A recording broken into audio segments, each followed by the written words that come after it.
Hi everybody, it's Joni here at Joni's Journals. How you doing?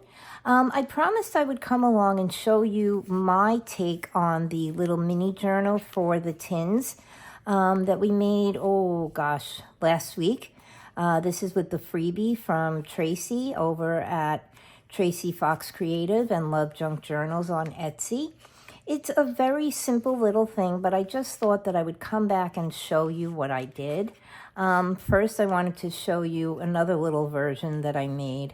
I had some scraps left over from printing out the journal so many times, and I took and I made a little folio here, a little tiny journal like this. It's only about 2.5 inches tall.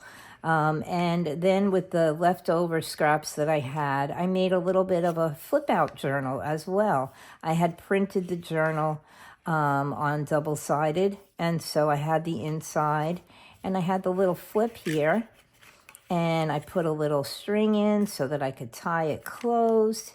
And let's see if I can actually get that done right now. Give it a little pretty little bow. And I used some plain paper, some scraps I had laying around, as opposed to printing out all the beautiful papers that come with the journal. Let's just see if I can tuck this back in here. So I made a little double-decker with a little botanical and a 2024. And then this one, I had some scraps left over from printing out the papers from the Joyful Youth journal that we're working on currently. And then this one, of course, has all the beautiful pages in it, and I started adding some of the pockets to it. But what I did was, it's relatively simple. In this case, I had sewn in 2 signatures, but on the one I wanted to use for a sample, I only put in 1.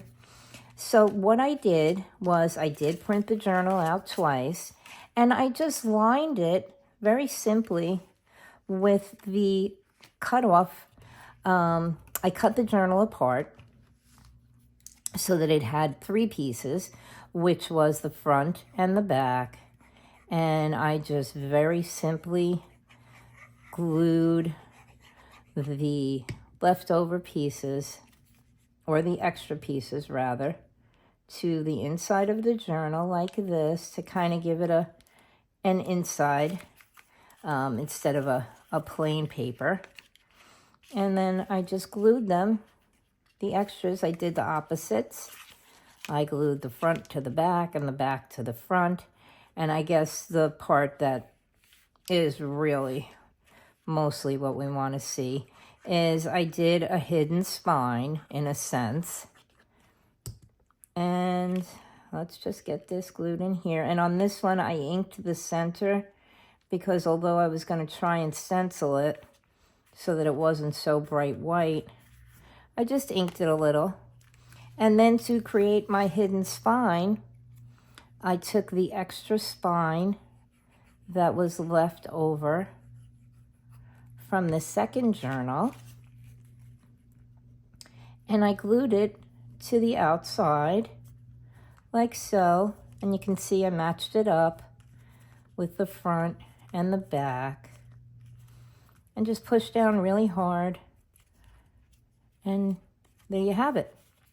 That's it. It was relatively simple, but I did say that I would come back and show you what I did. So I wanted to stick with my promise. And so that's done right there. I'd have to hold it down a little better for the glue to adhere. So yeah, there you go. That's that one. That's the original one. And this is my new one. I played with the scrap that was left over. I decided to make it the opposite of the inside, the outside, and I just glued the inside on the outside. So that's that. The other thing I had promised that I also didn't do was I didn't provide you with the measurements of these frames, and they are just under 2.5 inches wide, and they are just about 3 inches long. And that's how I cut my pictures down for the Joyous Youth. And that will be our cover, which we will be working on. And then one other update, if I can just get my pin in my glue. Nope, we'll leave it for now. Is I did sew my signatures into the journal, okay? So that's done, and I have the signatures in, and I did begin decorating a little bit, which I will show you in my next video, because we're gonna come back and we're gonna add some pockets to this, and maybe if we have some time after that, we will be doing our cover, okay? So yeah, I just figured I'd come along real quick and show you how to do the journal, which was the real reason for the video, and just show you the other little variations that I made on it. Okay, so take care for now, and I will be back soon, and we will start making pockets in that new journal. Okay, take care, sending love and hugs, and remember to please like, comment, and subscribe, and I will see you soon. Take care for now. Bye-bye.